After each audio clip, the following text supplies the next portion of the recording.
রামদেব সাহানি, আমাদের দীপা, পঞ্চমী, রাখি, লতা, তোমার পঞ্চায়েত সমিতি কিনা রাখি, আমার অনেকে নেতৃত্ব আছেন।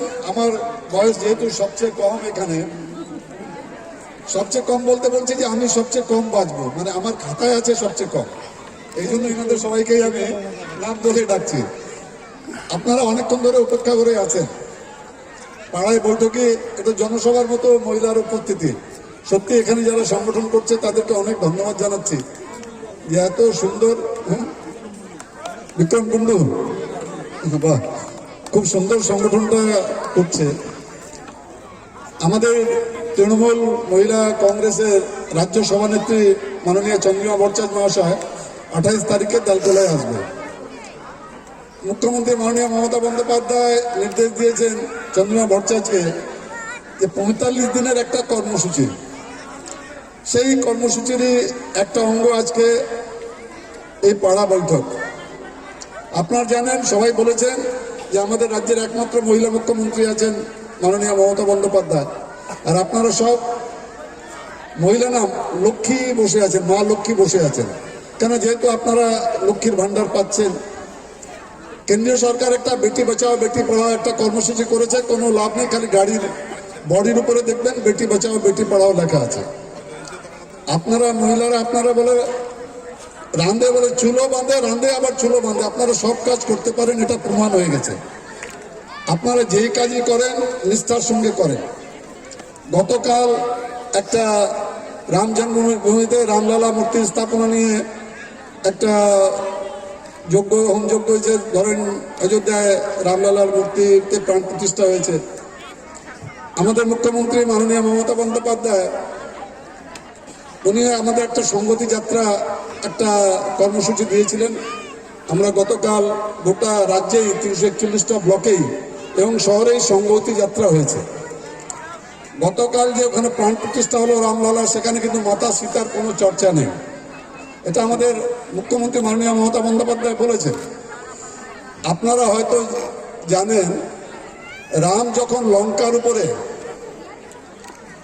মাতা সীতাকে যেহেতু রাবণ হরণ করে নিয়েছিল, রাম লঙ্কার উপরে অ্যাটাক করবে, চড়াই করবে, তো শাস্ত্রে আছে যে যে কোনো একটা চড়াই করলে আপনাকে যজ্ঞ করতে হবে।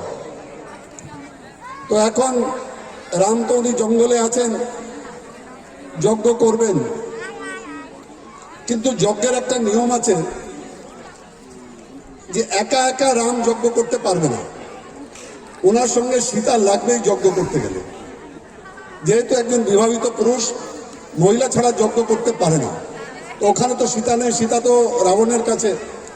উনি নিজের সেনাপতি জামওন্তকে ডাকলেন, ডেকে বললেন যে মাতা সীতাকে বিনা यज्ञ कैसे होगा, মাতা সীতা ছাড়া যজ্ঞ হয় কি করে। তখন জামবন্ত গেলেন রাবণের কাছে। রাবণ কিন্তু প্রকাণ্ড বিদ্বান লোক ছিল, আপনারা শাস্ত্রে পড়বেন জানবেন, রাবণ প্রকাণ্ড বিদ্বান লোক, পণ্ডিত লোক। জামবন্ত রাবণকে গিয়ে বললেন যে রাম একটা যজ্ঞ করবে, আপনাকে পুরোহিত হিসাবে থাকতে হবে, মানে রাবণকেই পুরোহিত হিসাবে রাখবে যজ্ঞে। তো রাবণ বলছে সেই রাম যে আমার উপরে আক্রমণ করতে আসছে, বলে হ্যাঁ সেই রাম। বলে ঠিক আছে আমি পুরোহিত হিসাবে যাবো যজ্ঞে। তখন জামবন্ত বললেন যে আরেকটা শর্ত আছে, যেটা নিয়ম আছে যজ্ঞে যাকে আপনি পুরোহিত হিসাবে ডাকবেন, আপনার যদি যজ্ঞের কোনো জিনিসের অভাব থাকে তাহলে সেই পুরোহিত কিন্তু সেটা পূরণ করবে। তো রাবণ বললো আমি বুঝে গেছি আপনি কি বলছেন, আমি যজ্ঞের দিন মাতা সীতাকে নিয়ে যাব ওখানে যেখানে যজ্ঞ হবে। রাবণ তখন নিজের ছেলে মেঘনাথকে ডেকে বললেন যে তুমি অশোক বাটিকা থেকে মাতা সীতাকে যজ্ঞের সময় নিয়ে যাবে। রাবণ মাতা সীতাকে যজ্ঞে নিয়ে গেছেন, রাম যজ্ঞ করেছে এবং যজ্ঞ করছে লঙ্কার উপরে আক্রমণ করার জন্য, লঙ্কাকে ধ্বংস করার জন্য। যজ্ঞ হলো, যজ্ঞের পরে নিয়ম আছে পুরোহিতকে দান দক্ষিণা দিতে হবে। এখন রাম বলছেন রাবণকে, পুরোহিতকে যে কি দান দক্ষিণা দেব তোমাকে, বলে আপনার কাছে কি আছে, আপনি কি দিবেন, আপনি তো জঙ্গলে একটা কাপড় পরে আছেন, আপনার কাছে আছেটা কি যে আপনি আমাকে দক্ষিণা দিবেন। তখন রাম বললো যে দক্ষিণা না দিলে তো আবার যজ্ঞের যেটা পূরণ হবে না, যজ্ঞের যেটা লাভ যেটা পাওয়া যায় যজ্ঞ করে সেটা তো হবে না। বলে ঠিক আছে তাহলে আপনারা একটা দক্ষিণা দেন, যে আমি যেই সময় মরবো তখন আপনারা দু ভাই যেন আমার চোখের সামনে থাকেন, মানে রাবণের যখন মৃত্যু হবে তখন রাম লক্ষ্মণ যেন ওর চোখের সামনে থাকে। এখানে হলো আপনাদের মায়েদের জায়গাটা।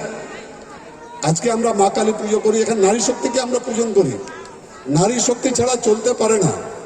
এর আগেও তো একটা সরকার ছিল, 34টা বছর একটা সরকার ছিল, একটাও কর্মসূচি ছিল না। আপনারা কেউ বলতে পারবেন না, আমার বয়সে যারা আছেন তারাও এখানে অনেকেই বসে আছেন, 34টা বছর একটা প্রকল্পও ছিল না।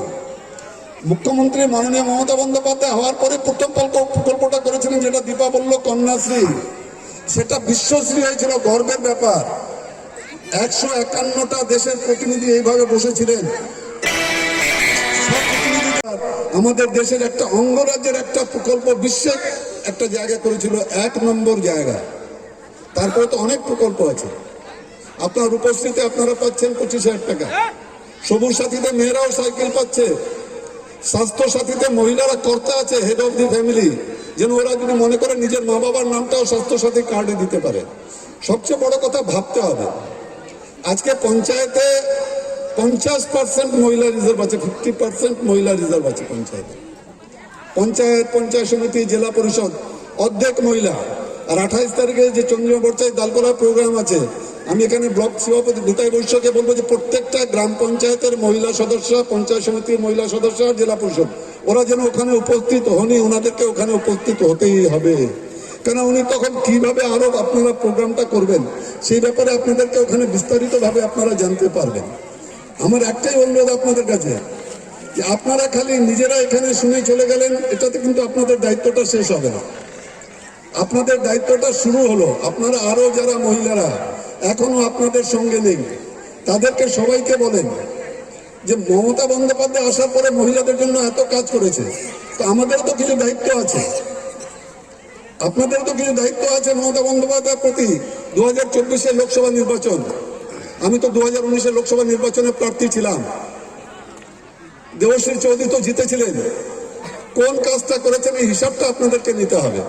যে কোনো জনপ্রতিনিধি যাকে আপনি গ্রাম পঞ্চায়েতেও যাকে ভোট দিয়ে আসেন, ভোট দিয়ে থাকেন, তাদেরকে জিজ্ঞেস করবেন যে আপনারা কোন কাজটা আপনি করেছেন, এই প্রশ্নটা করতে হবে। শুধু খালি একটা মন্ত্র শুনে কানে মন্ত্র দিয়ে দিবে, সেই মন্ত্রের উপরে আপনি ভোটটা দিয়ে দিবেন, তারপরে কাজটা কি হলো? আমাদেরও তো ব্যঙ্গ করে বলে, যারা বিজেপি করে বলে কাজ আপনারা করুন না, আমরা জয় শ্রীরাম বলে ভোট নিয়ে নেব। এটা অদ্ভুত কথা ভাই, আমাদের মানুষ কি এতই বোকা? আমরা কাজও করব, আমাদেরকে ভোট দেবে না, আর তোমরা খালি জয় শ্রীরাম বলে ভোট নিয়ে নিবে। হয় না ভাই, বারবার ঘুঘু ধান খায় না, অনেক হয়েছে। আপনারা যদি সবাই মহিলা নারী শক্তি যদি নেমে পড়েন, আমি দায়িত্ব নিয়ে বলছি এই লোকসভা নির্বাচনে বিজেপিকে খুঁজে পাওয়া যাবে না, কিন্তু নামতে হবে আপনাদের নামতে হবে। কোনো জিজ্ঞেস করলে বা এই প্রকল্পটা কে দিচ্ছে, কোথাও বলে স্কুলের হেডমাস্টার দিচ্ছে, কোথাও বলে বিডিও সাহেব দিচ্ছে। আজকে এখনই আমি কালিয়াগঞ্জে, আপনারা যদি সময় পান গিয়ে দেখবেন কালিয়াগঞ্জে ওই জায়গাটা কি, যেখানে পলিটেকনিক কলেজে যদি পারেন দেখবেন এত শিমুলতলায় এত বড় প্রোগ্রাম হচ্ছে, যত যারা শারীরিকভাবে যারা অক্ষম তাদের যে প্রতিবন্ধীদের জন্য সাইকেল বিতরণ হচ্ছে, ট্রাইসাইকেল বিতরণ হচ্ছে, হিয়ারিং এইড দিচ্ছে, ডাক্তারবাবুরা বসে আছে, কোনো সার্টিফিকেট লাগছে না। এখনো যদি আপনাদের কেউ থাকে, কারণ আগামীকালই ওটা লাস্ট আছে, দেখুন এত সুন্দর একটা প্রোগ্রাম। এটা তো চিন্তা করতে হবে মানুষকে। আমাদের ডিএম সাহেব এই জিনিসটা চিন্তা করেছেন যে যত ফিজিক্যালি হ্যান্ডিক্যাপ্ট আছে তাদের জন্য এই প্রোগ্রামটা করা। তো আমি আপনাদেরকে একটাই অনুরোধ করব যে আপনারা আগামী লোকসভা নির্বাচনে আপনারা সংগঠিত হয়ে একটা ভোটও বিজেপিতে দিতে দিবেন না। এই বলে সবাইকে ধন্যবাদ জানিয়ে আমার এই ক্ষুদ্র বক্তব্য শেষ।